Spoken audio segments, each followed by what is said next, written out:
저는 부족한데 하나님은 부족하지 않으심을 믿습니다. 그래서 오늘 저희와 함께 하신 하나님은 넘치고 또 넘치는 하나님이실 것을 믿습니다. 아멘. 목사님께서 좀 전에 여러 가지 말씀하신 것 중에서 저에게 굉장히 큰 위로가 되는 것이, 저는 대학교 시절에 예수전도단 집회에서 야심차게 아프리카 선교를 콜링했을 때 나갔습니다. 네, 그 이후로는 제가 제 입으로는 꺼내지 않습니다. 하나님 보내실까봐 굉장히 제가 두렵고 떨리는 마음으로 그랬는데, 하나님 아무나 안 보내신다는 그 위로의 말씀. 그렇지만 하나님 결국은 제가 선교하는 곳에 와 있게 하셨다라는 것, 앞으로 어떤 모습이든지 간에 함께 하나님의 선교를 위해서 같이 나갔으면 좋겠습니다. 오늘 말씀을 통해서도 자기 십자가를 진다는 것에 대해서 오늘 우리가 나눌 건데요. 하나님께서는 제자가 되려면, 나를 따라오려면 자기를 부인하고 자기 십자가를 지고 와라 라고 말씀하셨습니다. 근데 그 말씀을 통해서 우리가 자기 십자가를 진다는 것에 대한 그 구체적인 의미는, 우리에게 시사하는 의미는 무엇인가 한번 빌립보서 말씀을 통해서 살펴보고자 합니다. 1980년대에 이 조선 땅에, 지금 우리가 선교를 나가듯이 이 조선 땅에도 선교를 위해서 오신 서양의 선교사님들이 굉장히 많았습니다. 그 중에서 제임스 게일이라는 선교사님이 계셔요. 그분은 25세의 나이로 왔다고 합니다. 그 당시 조선은 기독교, 하나님 완전히 그쪽으로는 문을 닫은 상태잖아요. 그 선교사님들 중에서 다 훌륭하시지만 제임스 게일이라는 이 선교사님께서는 우리가 잘 아는 흥부전, 그 다음에 뭐 춘향전, 심청전, 이런 고전 소설들 있잖아요. 이 땅에 오셔서 한글을 배우고 한문을 배워서 그런 고전 소설을 서양에다가 소개한 최초의 선교사님이시기도 하고요. 그리고 기독교의 고전이죠. 존 버년의 철로역정, 그것을 한글로 번역하신 분이에요, 최초로. 그래서 우리가 그거를 읽을 수가 있게 된 거예요. 근데 그분이 처음 25세의 아주 청춘의 나이로 이 선교사로 이 땅에 왔을 때 조선 땅은 참 가난했죠. 그분이 이렇게 이야기합니다. 수많은 서양 선교사님들이 여기에 와서 이 조선 땅의 미개함과 또 미천함과 가난한 이 모든 사람들의 문화나 모든 삶의 방식들을 서양화하려고, 우리가 믿는 대로 하나님을 믿어라 라고 가르쳤다면 나는 그러고 싶지 않다. 나는 조선 땅에 들어와서 조선인처럼, 그리고 여기에 친근한 상놈들이 많이 있는데 나는 그 상놈들과 같이, 나는 그들 속에 들어가서 선교를 하련다 하고는 같이 밥을 먹고 같이 갓을 쓰고 도포자락을 휘날리면서 그 많은 서민들과 상놈들이 모이는 사랑방에서 계속 선교를 하셨다고 합니다. 이 선교사님의 이 이야기를 통하여서 선교의 양태는 다 달라요. 그런데 오늘 우리에게 주시는 말씀과 이 선교의 방식을 한번 잘 생각해 보면 좋지 않을까. 왜냐하면 하나님도 이 땅에 그렇게 오셨기 때문입니다. 오셔서 너희 나처럼 돼, 야 너희 내가 보여주는 이 세상처럼 돼봐봐 한 게 아니라 우리에게 맞추신 겁니다. 우리 눈높이에 맞추고 우리의 이해에 맞추고 신이신 하나님이 그렇게 인간 사회에 내려오시고 인간 세상에 들어오셨습니다. 그래서 이 땅의 최초의 선교사가 되셨는데요. 오늘 말씀해 보시면 특히 앞절에서 예수님이 어떻게 낮아지셨다라고 이야기하고 9절부터는 하나님이 이 예수님을 굉장히 높이셨다. 어디까지 높였느냐? 모든 무릎이 그 앞에 꿇도록 만들어주셨다라고 하시면서 첫 번째 전환하는 단어가 이러므로라고 합니다. 어떻게 하나님이 예수님을 높이셨느냐? 왜 이러므로이냐? 그 앞에 죽기까지 순종하셨다. 여기까지 왔습니다. 그리고 나서 그것 때문에 하나님이 그를 지극히 높이셨다. 이렇게 이야기하셨습니다. 예수님이 순종하신 덕분에 우리도 함께 영광을 누리는 겁니다. 예수님이 철저히 낮아지신 덕분에 우리가 존귀 여김을 받을 수 있게 된 겁니다. 우리는 때때로 우리가 신앙생활을 하면서 예수님이 주시는 것, 하나님이 주시는 영적인 누림이 있으면 좋겠다. 나는 잘 누리고 싶다. 라고 생각하지만, 그런데 우리의 누림은 예수님의 낮아지심이 전제되어 있다는 사실을 아시고, 만일에 하나님이 우리에게 너희도 낮아질 수 있는 때가 오거든, 기회가 오거든, 너희도 기꺼이 그 길을 걸어가라. 이 말씀을 주신 줄로 압니다. 오늘 말씀 속에서 두 단어에 집중을 한번 해보고 싶습니다. 이렇게까지 하나님이 예수님을 하늘과 땅의 모든 권세를 가지신 분으로 높이신 이유는 두 가지입니다. 첫째는 예수님이요, 자기를 비워내셨고요. 그리고 두 번째는 사랑과 같이 되셨기 때문입니다. 자기를 비우다. 이것이 헬라어로 케노인데요. 우리가 비우다라는 뜻을 모르는 사람은 없죠. 휴지통 비우듯이 깨끗하게 비우듯이 다 비워내는 것을 우리는 비우다라고 하는데요. 예수님께서 자기를 비워내다, 휴지통을 비우듯이 깨끗하게 싹 다 비워내다라고 한다면은 사실 조금 맞지 않습니다. 왜냐하면 예수님은 본래, 본체가 누구시라고요? 하나님이시라고 했습니다. 하나님의 속성, 하나님의 본질, 하나님의 격을 가지신 분이 그 하나님의 것을 다 버리고 이 땅에 오셨느냐? 아닙니다. 인간이 되셨지만 그분은 하나님이십니다. 아멘. 하나님이신 그 본성을 다 버리고 비워내고 오신 게 아니라는 사실입니다. 그렇다면 우리는 이 비우다를 어떻게 해석하는 것이 맞을까요? 이 헬라어가 가지고 있는, 원어가 가지고 있는 그 뜻에는 뭐 깨끗하게 하다, 비워내다 라는 뜻도 있지만, 오늘 가장 중요하게 볼 뜻은 영향력을 없애다.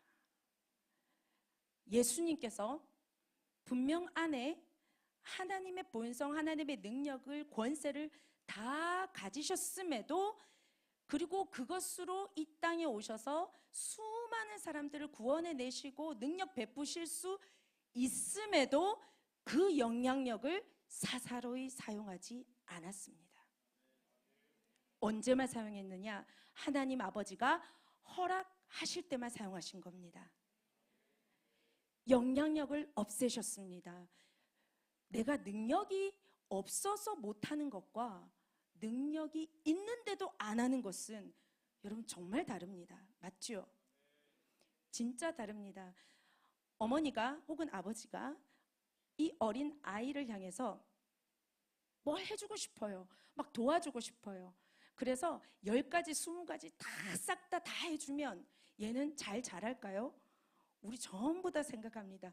그러면 인격적으로 잘 못 자라요 라고 합니다. 그죠? 우린 다 해줄 수 있습니다. 그런데 우리가 안 해주는 건 뭘까요? 너도 해봐. 너 스스로 주체적으로 살아야지. 그렇게 해서 우리는 안 해주는 거예요. 이렇게 우리가 사랑하는 관계에 있을 때는 비록 내가 할 수 있음에도 하지 않아야 되는 것 사이에서 굉장히 우리는 어려움을 겪기도 합니다. 하물며 부모가 자녀한테 그렇게 하는 것도 어려운데 하나님은 어떠셨을까요?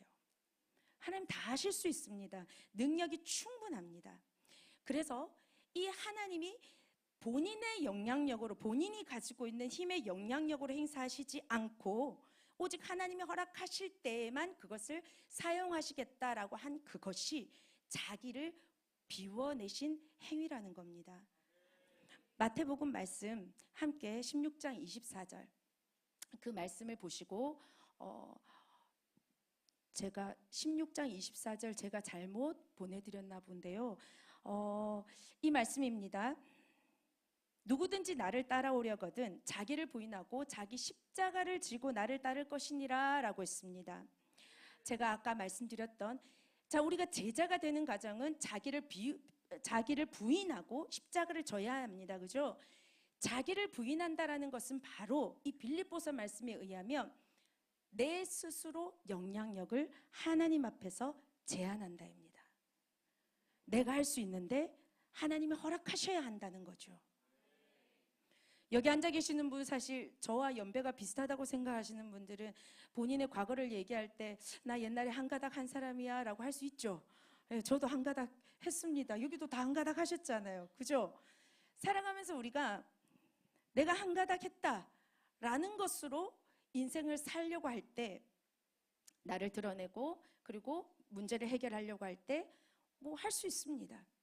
할 수 있습니다. 그런데 교회를 와보니 하나님을 믿어보니 내가 예수님을 내 안에 영접해보니 내가 했던 한가닥 했던 그것이 사실 그리 크지 않더라는 겁니다. 난 할 수 있는데 난 돈도 많고 난 능력도 많고 똑똑하고 나는 인간관계도 정말 잘할 수 있고 다 할 수 있는데 그런데 하나님 앞에 들어오니 이것이 쉽지 않더라는 겁니다. 이것은 성경이 끊임없이 우리에게 말하기를 예수를 믿었다면 예수님처럼 하나님 아버지의 영향력 안에 너희가 들어와야 한다 라는 그 말씀에 우리가 오늘도 순종해낼 수 있으면 좋겠습니다.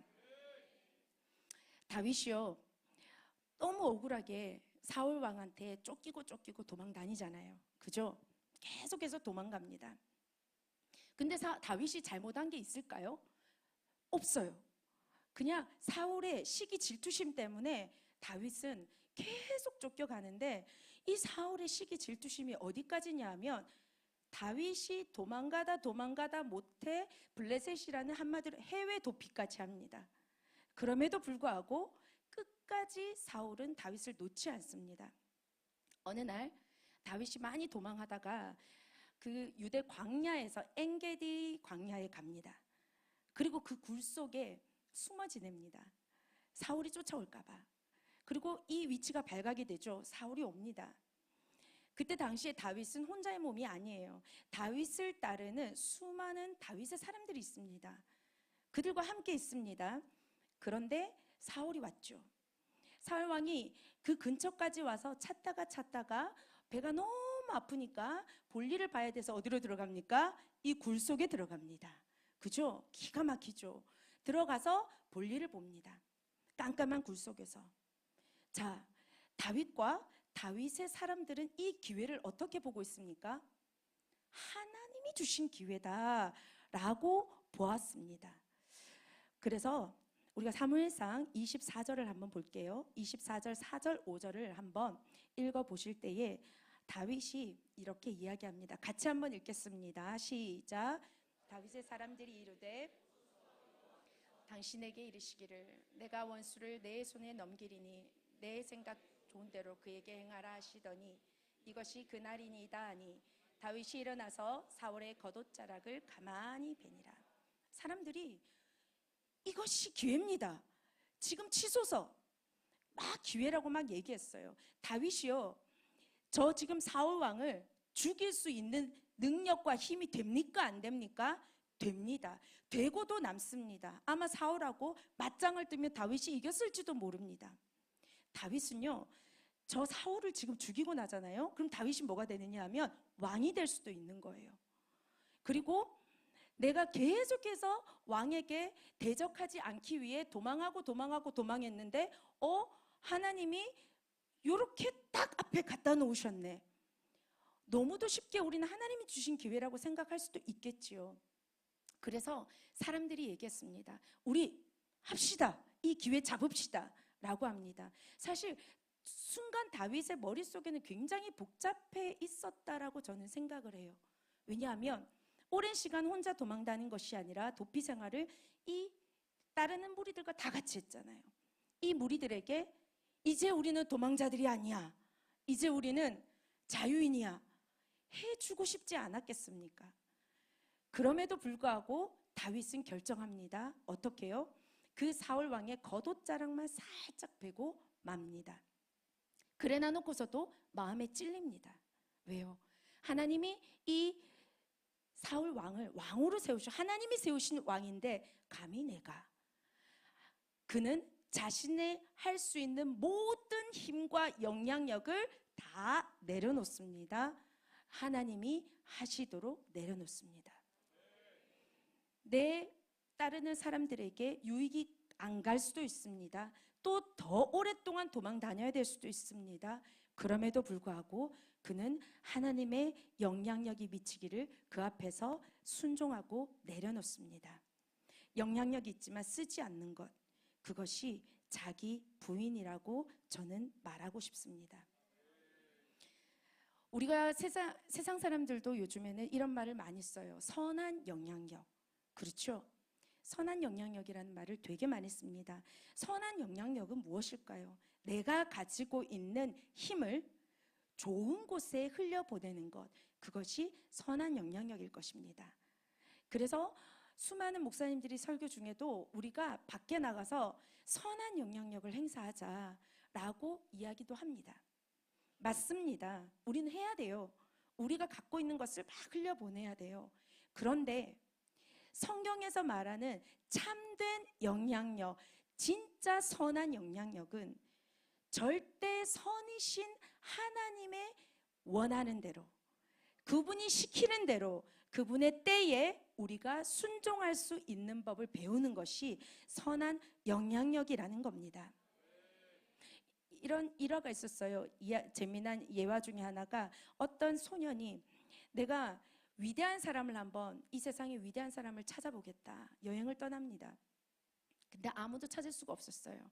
근데 어느 날 산길을 가다가 허연 노인 같은 산신령 같은 사람을 만나는 거죠. 딱 보기에 비주얼상 위대해 보이는 거예요. 그래서 말을 걸었습니다. 저는 위대한 사람을 찾고 있습니다. 혹 당신이십니까? 아니면 당신은 위대한 사람이 어디 있는지 아십니까? 그러니 이 노인이 그 위대한 사람 어디 있는지 안다. 어디 있습니까? 지금 당장 너희 집으로 가라. 네가 딱 들어갔을 때 제일 처음 나오는 그 사람이 위대한 사람이다. 누굴까요? 부모님이죠. 이 예화를 통해서 우리 인간들은 은연중에 위대함, 선함, 이 모든 훌륭함에 대한 것을 우리는 우리가 생각하는 생각의 포인트를 맞추고 있는 겁니다. 그래서 이렇게 하는 것이 선한 것이고 또 이렇게 우리가 살아가는 것이 선한 것이다 라는 우리만의 편견, 우리가 갖고 있는 생각들이 있는데 성경은 무참하게 그것을 뒤집어 엎습니다. 니들이 생각해서 선하다고 하는 그것이 선한 게 아니다. 네가 갖고 있는 힘을 아무리 좋은 데 썼다 하더라도 하나님이 아니라고 하면 아니다. 하나님이 절대 선이시니 하나님이 참으라고 하면 참는 것이 선한 영향력이고 하나님이 가라고 하셨을 때 가는 것이 선한 영향력이다. 성경은 이렇게 이야기합니다. 우리는 이제부터 그런 선하신 하나님을 쫓아가는 삶을 살아갔으면 좋겠습니다. 하나님 우리에게 자기를 부인하라고 하셨습니다. 이 자기를 부인하는 방법은 영향력을 제한하는 것이라 했습니다. 두 번째로, 그러면 사람과 같이 되셨다. 이 되다라는 단어를 한번 보겠습니다.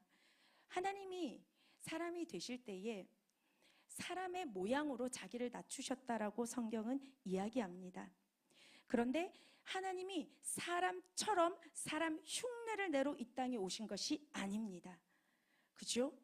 진짜 사람이 되신 겁니다. 그분이 사람처럼 되신 게 아니라 인간과 같이 똑같은 성정을 가진 인간으로 오셨는데 그것보다 인간이 갖고 있는 평범한 수준 이하로 오셨다라는 거예요. 가장 낮은 곳에, 가장 가난하게, 가장 비참한 상태로 내려오셨다는 거예요. 우리가 얼핏 생각하면 조금 더 예수님이 내려오실 때 좀 아주 근사하고 영향력 있게 권세 있게 오셨으면 전도하기 훨씬 낫지 않겠습니까? 우리가 친구들을 전도할 때, 야, 우리 교회에 그 연예인 있다. 우리 교회에 국회의원도 다녀. 우리 교회 말이지 교수님도 있고. 우리 좀 이렇게 이야기하면 좀 전도가 좀 쉬울 것이다라고 좀 생각이 들지요. 그런데 왜 이렇게 예수님은 입 밖에 꺼내지도 못할 만큼 가장 낮게 오셨나? 예수님이 확실한 인간이 되셨다라는 것을 말씀해 주심과 동시에 예수님은 모든 인간, 한 명도 빠지지 않고 모든 인간을 품기 위해서 예수님의 자리를 가장 낮은 곳에 선택하셨습니다.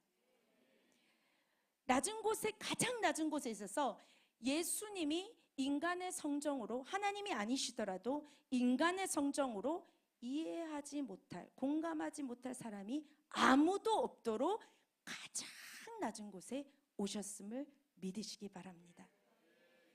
그래서 예수님 앞에서는 우리가, 엄마 아빠 앞에서는 이렇게 할 수 있죠. 엄마가 뭘 알아? 엄마가 내 마음 알아? 아빠가 내 마음 알아? 할 수 있지만 우리가 예수님 앞에, 예수님 내 마음 아십니까? 안다.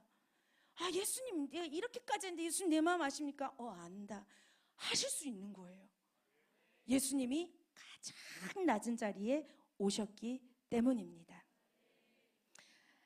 보통 선거철 되면은 우리 그 의원분들께서 시장에 가서 이렇게 상인들과 악수도 하시고 또 거기 이제 떡도 하나 드셔보시고 그렇게 하시잖아요. 우린 다 알아요. 저거 선거철에만 하는 거 우린 알아요. 그죠? 근데 만약에 어떤 국회의원이 평소에도 시장에 가서 늘 반찬거리를 사고 시장 상인들과 나누고 이야기하고 막 그렇다고 한다면 그분의 이미지는 겉으로 드러나는 이미지가 아니라 실제로 대단하다, 우리가 할 수 있지 않겠습니까? 예수님이 이 땅에 오신 것은 선거철에만 바짝 악수하러 오신 것이 아닙니다. 누가 그러더라고요. 33년 이 땅에 살다 간 사람이 무엇이 그리 대단하다고 라고 얘기를 하더라고요. 33년 그분이 악수하러 오신 것이 아닙니다. 그분은 실제 사람으로 오셨습니다. 그러면서 우리 안에 너희도 나처럼 살아볼래? 라고 해서 우리에게 주신 직함이 뭐냐 하면 그것이 바로 그리스도인입니다. 그래서 우리가 그리스도인이라고 불릴 수 있는 이유는 그리스도가 계시기 때문인데요. 사도행전 11장 26절이 바로 우리를 그리스도인이라 부르는 첫 구절입니다. 우리가 이 말씀을 한번 읽어보겠습니다. 만남에 안디옥에 데리고 와서 둘이 교회에 1년간 모여 있어 큰 무리를 가르쳤고 제자들이 안디옥에서 비로소 그리스도인이라 일컬음을 받게 되었더라. 아멘. 이 안디옥 교회에서 제자들이 계속해서 가르치고 그리고 그 가르침을 배운 사람들이 또 제자가 되고 두날개에서 끊임없이 제자를 얘기할 때요, 이 제자의 스피릿이 이 사도행전에 담겨 있습니다. 안디옥 교회가 실천했습니다. 그랬더니 그때서야 비로소 뭐라고 불렸다고 합니까? 그리스도인이다, 이렇게 불렸다고 합니다. 그리스도인의 직함을 갖고 호칭만을 갖고 있는 게 아니라 그리스도를 믿고 그대로 따라서 사는 사람이 그리스도인이라는 거죠. 존 스토트 목사님이 이렇게 얘기했습니다. 고기가 상하면 왜 고기가 상하지라고 탓하지 마라. 자연적으로 부패하는 것이지 그럴 때는 소금이 어디 있나 라고 물어야 한다. 또 방이 어두워졌을 때 왜 방이 이렇게 어둡냐, 그 방을 탓하지 마라.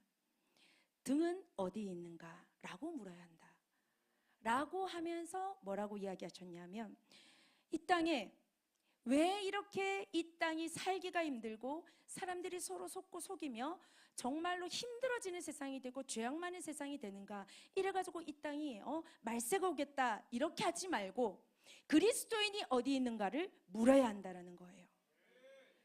그리스도인의 역할이 무엇일까요? 이렇게 밝히고 예수님처럼 가르치고 그 가르침을 실천하는 가운데 우리 안에서 그리스도를 드러낼 수 있는 삶을 말하는 것이 아니겠습니까? 예수님을 따르던 제자들이 예수님을 그냥 십자가에 달리기 직전까지는 예수님을 따라다니면서 굉장히 어깨가 올라갔죠. 우리 예수님이 이런 분이야. 죽은 사람도 살려내. 막 손만 대며 다 일어나. 자기가 한 게 아닌데 자기가 한 것처럼 예수님이 대단한 분이시니까 어깨가 막 올라가는 겁니다. 그죠?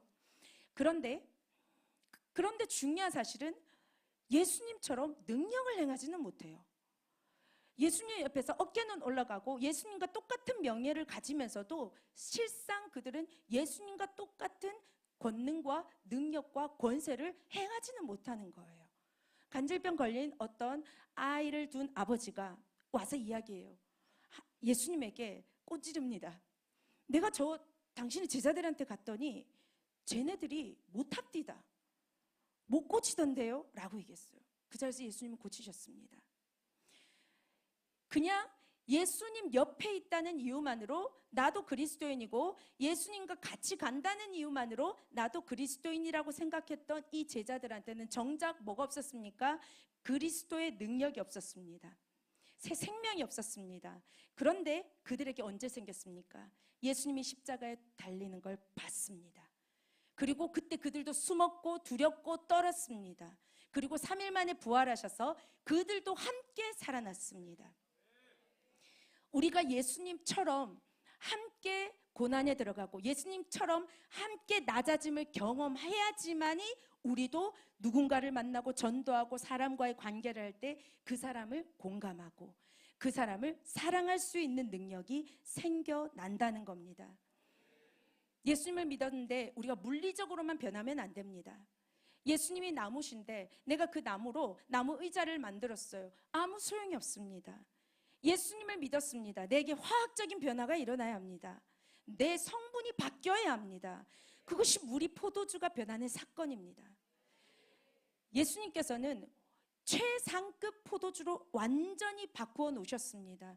하나님은 우리에게 오셔서 우리를 그냥 형태만 바꾸고 그냥 변화만 일으키는 게 아니라 우리의 안에 있는 속속들이 성분을 다 바꾸어 내십니다. 거룩하게 보이는 것이 아니라 거룩하게 만드시고요.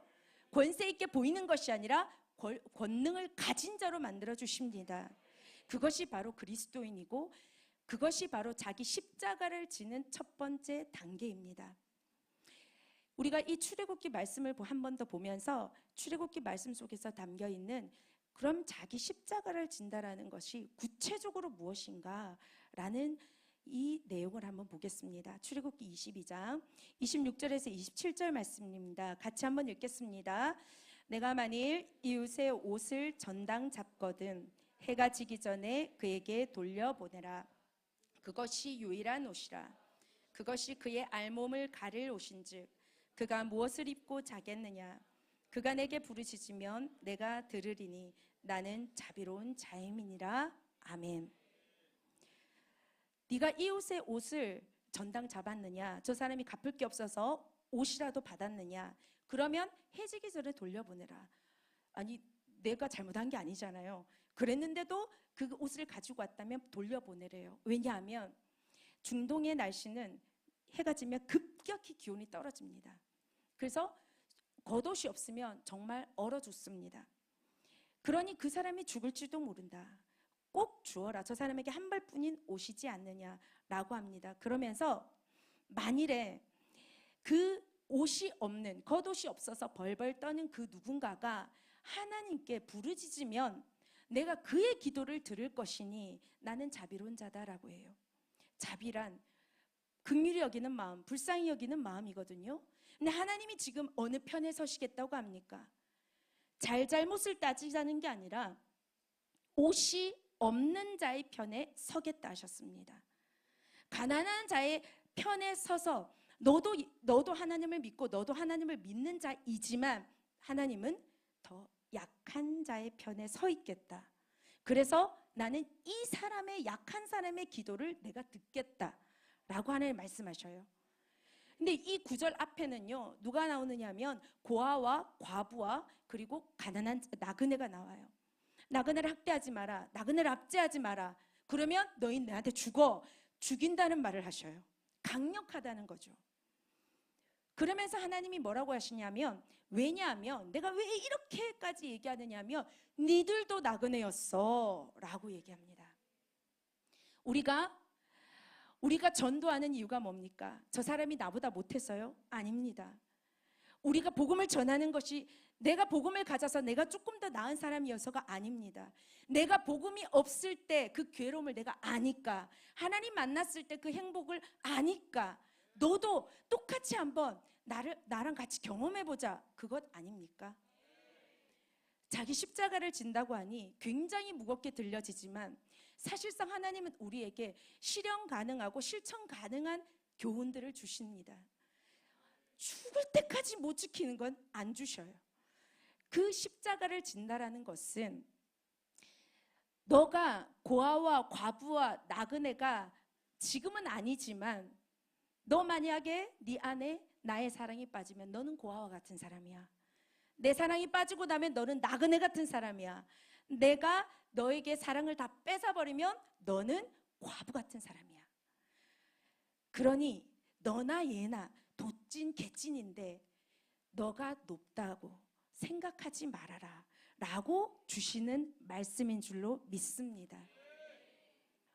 때때로 우리가 그리스도인으로서 하나님의 사랑을 너무 많이 받으니까 우린 굉장히 행복하고 여유로운 사람인 것처럼 그 누군가에게 자비의 손을 베풀지만 그 자비의 손은 나도 과부였음을 아셔야 합니다. 나도 고아였음을 아셔야 합니다. 내가 나그네였습니다. 집도 절도 없는 나그네였습니다. 갈 곳이 없던 사람이었습니다. 우리가 자기 십자가를 진다는 것은 이렇게 그리스도인의 역할놀이를 하는 사람이 아니고 진정으로 그리스도인이 되는 것입니다. 내가 정말 약한 사람이라는 것을 인정하는 겁니다. 네, 인정하기 싫지만 우리는 인정해야 하나님이 내 옆에 서신대요. 약자의 편에 선다 하셨잖아요. 인정해야 내가 부르짖을 때 기도를 들으신다 해요. 그러니 우리는 인정하는 수밖에 없습니다. 오늘 이 시간에도 여러분들은 약자임을 인정하시고 그것이 우리의 십자가를 지는 일임을 기억하시고 하나님 앞에 나가시길 바랍니다. 예수님께서는 예수님의 친한 벗이 죽었어요. 누군지 아시죠? 나사로입니다. 나사로의 집안은 예수님과 굉장히 친분이 있었어요. 그래서 이 베다니에 사는 이 나사로 집은 예루살렘하고 가까워서 예수님께서 명절에 예루살렘에 절기를 지키러 가실 때면 이 집을 꼭 들르는 집이에요. 어느 날 예수님께서 이 나사로의 집에 묵었다가 또 다른 지역으로 전도를 가셨겠죠. 그런데 나사로가 죽었다는 소식을 듣습니다. 근데 분명히 죽었다는 소식은 일찍 들었지만 예수님은 늦게 나타나십니다. 언제 나타나실까요? 사흘이 지난 다음에 나타나시는 거예요. 그래서 예수님께서 무덤 앞에 찾아갑니다. 그때 마리아와 마르다는 왜 예수님이 그때 안 계셨습니까? 왜 없었습니까? 막 이렇게 이야기해요. 근데 예수님은 거기에 어떤 말씀도 안 하셔요. 안 하시고는 그 나사로의 무덤 앞에서 돌을 치우라고 하시잖아요. 무덤에 돌을 치우라고 하시는데 옆에 사람들이 지금 나흘째라서 냄새가 납니다 라고 해요. 근데 예수님께서 돌을 치우라고 하셔요. 그렇기 전에 성경에서는 아주 간단하게 나오셨어요. 예수님이 눈물을 흘리셨더라. 근데 여러분 잘 생각해 보십시오. 지금 예수님은 나사로 무덤 앞에 서서 뭘 하실 거예요? 살려내실 거예요. 근데 왜 오셨을까요? 살려내시면 되잖아요. 예수님은 살려내시려고 왔어요. 3일이나 훨씬 지난 이 영혼을 살려내시고자 하나님이 보내셔서 오신 거예요. 살려내시면 기쁜 일 아닐까요? 근데 왜 오셨을까요? 예수님께서 십자가를 지기 전에 겟세마네 동산에서 피땀 흘려 기도하셨어요. 근데 예수님은 십자가에 죽으시면 하나님께서 다시 부활시키실 걸 아셨을까요? 모르셨을까요? 아셨어요. 아시니까 계속 제자들에게 얘기하셨어요. 내가 사흘 만에 다시 성전을 짓겠다 하셨어요. 부활하실 거잖아요. 기쁠 거잖아요. 근데 왜 오셨어요? 예수님은 나사로를 친구와 같이 생각했습니다. 예수님은 내가 하는 역할, 내가 해야 될 사명, 저 사람들을 살려낸다는 것에 집중하신 것이 아니었습니다. 살려내시는 거는 하실 거예요. 하나님도 하시고 예수님도 하실 거예요. 근데 예수님은 무엇 때문에 오셨을까요? 저 사람들이 인간적으로 가진 그 유한함으로 죽음에까지 가야 되는 그 고통, 그리고 유가족들이 함께 감당해야 될 상실감, 예수님이 오실 때까지 그들이 목 놓아 울어야 됐다라는 그 아픔과 비애, 그리고 죽음이라는 두려움, 죽음이라는 그 고통 속을 통과하는 그 인간의 그 안타까움, 아픔, 그 앞에서 우셨습니다. 왜 이렇게 우셨을 수 있을까요? 예수님이 인간이시기 때문입니다. 철저하게 인간으로 오셔서 우리와 함께 하신 그 예수님, 그 예수님께서 너희도 자기를 부인하고 자기 십자가를 져라. 너희도 너희 영향력을 하나님을 위해서 쓰고, 너희도 너희가 가지고 있는 그리스도인의 그 능력을 문의가 아닌 능력으로 바꾸어서 써라. 그것이 제자된 삶이다. 그것이 예수 그리스도의 마음이다 라고 이야기하셨습니다. 우리가 오늘 주시는 말씀 속에서 이 하나님이 말씀하시는 그 예수 그리스도의 마음을 품는 여러분이 되시면 좋겠습니다. 정리하겠습니다. 우리가 예수님의 마음을 가질 때에 하나님은 우리를 그리스도인으로 품격을 세우시고 높여주실 겁니다. 자기를 비우고 모든 영향력을 내려놓고 하나님 영향력 안에 들어가시기 바랍니다. 내가 할 수 있고 내가 그 정도 영향력 되지만 스스로 제한해서 하나님만 바라보시길 바랍니다. 또한 사람처럼이 아닌 사람이 되셔서 가장 낮은 곳에 오셔서 인간의 연약함과 비천함을 그대로 경험하신 예수님을 본받아 우리도 크리스찬의 역할이 아닌 크리스찬의 여러분의 인격이 다듬어 가시는 여러분이 되시길 바랍니다. 기꺼이 약한 자리로 가시고 가난한 자리로 가셔서 십자가를 지시기 바랍니다. 우리 공동체가 이 아름다운 예수님의 마음을 가질 때에 하나님의 가장 높은 영광과 권세로 하나님이 이 공동체를 지켜주실 것을 믿습니다. 기도합니다. 하나님 아버지 감사합니다. 우리가 항상 하나님 앞에 기도하고 찬양하고 예배하고 사명감을 가지고 나아가지만 때때로 우리는 우리 하나님이 계시기 때문에 안전하다고 생각하였으나 우리는 늘 교만에 빠질 수밖에 없는 인간임을 고백합니다. 하나님, 다시 한번 주님 앞에서 예수 그리스도의 마음을 가지는 성도들이 되게 하여 주시옵소서. 우리 하나님의 영향력 안에 들어가기를 소원하는 우리가 되게 하여 주시옵소서. 오직 하나님께서 열어놓으셨을 때에 우리 하나님을 본받아 그리스도인의 능력을 갖춘 사람이 되게 하여 주시옵소서. 그래서 예수 그리스도의 마음을 품어서 이 시대에 주님이 원하시는 공동체, 이 시대 주님이 세우시는 건강한 교회 되길 간절히 소망하며 예수님의 이름으로 기도하옵나이다. 아멘. 아멘. 할렐루야. 모든 영광 주님께 올려드립니다.